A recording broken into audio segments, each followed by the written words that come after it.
Naspat naman po ang tendero matapos pagbabarili ng di kilalang lalaki sa Longos, Malabon City. Iniimbestigahan na ho ng mga otoridad ang motibo sa krimen.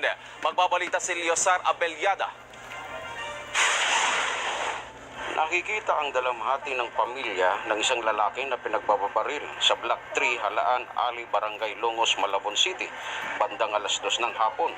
Kinilala ang biktima na si Jonathan Enriquez Punsalan, 40 taong gulang na nakatira sa Katmon, Malabon at isang mangangalakal at construction worker na may 3 anak.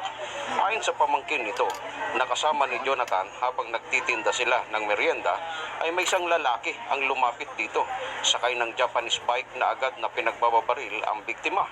Ayon din sa kapatid nito na si Angelito Punsalan ay may isang lalaki na pabalik-balik sa lugar at inaantay ang kanyang kuya na lumabas at makapresto sa tindahan.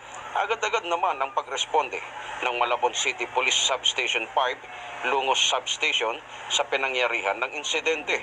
Sa ngayon ay patuloy pa rin ang pag-iimbestiga sa pagkakakilanlan ng suspect. Leo Sarabiliada para sa Mata ng Agila. Matatag, matapang, matapat.